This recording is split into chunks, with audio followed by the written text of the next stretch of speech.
Unë do vi tek zgjidhja dhe se si zgjidhet, por të bijem dakord dhe t'u themi qytetarëve shqiptar që ne nuk mund ta krahasojmë Shqipërinë as me Italinë, as me Hungarinë, as me Greqinë, as me Maqedoninë e Veriut, as me Kosovën, sepse Shqipëria është një vend sipas Videmit, po unë sërish marr përbazë realitetin që shikoj i këtu dhe nuk marr përbazë shumë se çfarë thon të huajt për të më mbushur mendjen, se qytetarët shqiptarë ndjejnë vet. Po nëse marrim përbazë dhe rankimet ndërkombëtare, Shqipëria sot është një autokraci elektorale. Pra, lejon që të bëhen zgjedhje formale, por është një autokraci, është një njeri që kontrollon gjithçka. Dhe sot kryeministri Rama ka më shumë pushtet se ç'kishte Ramiz Alia në vitin 1990, sipas disa studimeve që bëhen dhe nga të huajt.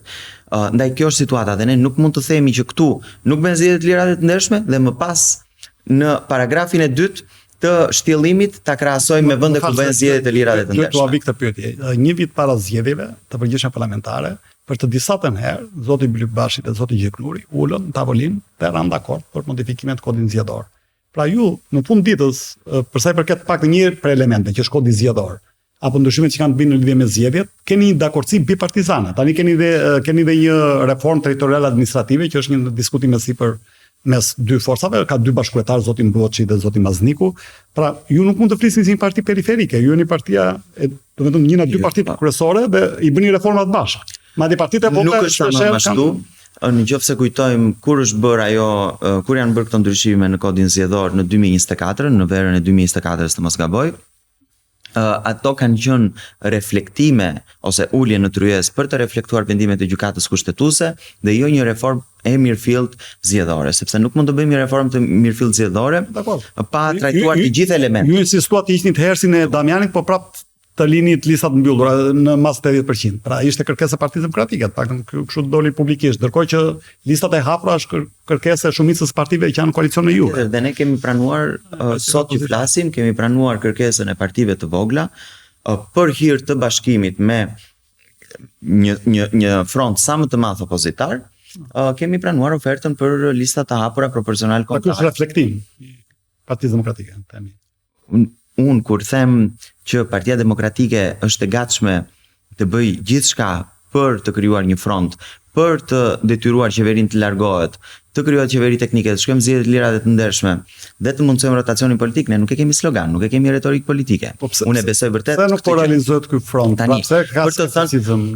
Për t'ju dhënë përgjigje kësaj pyetje dhe shqetësimit që ngritet që diskursi im ishte fatalist ose po shkonte në njërin fataliste.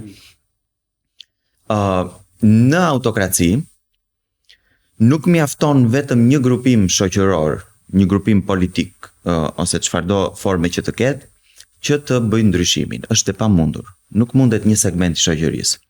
Për shumë kohë, ne do duhet ta themi se jetojmë në këtë vend, Partia Demokratike është detyruar që të bëjë shumë më shumë se ç'bën zakonisht një parti politike, për shkak të rrethanave që janë këtu.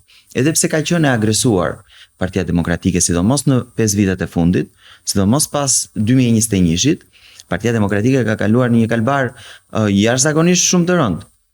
U tentua ta zgjesoj Partia Demokratike, duke i marrë logon, vulën, duke i shpallur në ngrata me lobim korruptiv që tashmë u hoq liderin historik, duke tentuar ta fusin, ta arrestojnë, e futën në arrest shtëpie pa akuzë, një çmenduri. Dhe gjitha format e ndryshme me cilat u përpoqën dhe nuk ja dolën sepse demokratët qëndruan, treguan që janë një forcë e madhe e qëndrueshme, ashtu siç rezistuan antikomunistët në 45 vitet e komunizmit, e një regjimi gjakatar, ashtu rezistuan dhe demokratët dhe ja dolën ta mbajnë partinë dhe të shpëtojnë dhe pluralizmin politik në Shqipëri. Dhe këtë merit duhet t'u njohim. Kanë ngritur zërin për shumë gjëra të cilat dhe sot diskutohen në shesh, po kanë folur demokratët për 13 vite. Janë arrestuar, kanë ngrënë gazin, dhunën policore, e gjitha merat. Protestat të tilla nuk kanë nxjerrë të demokratët në shesh, në këto shkallë masiviteti.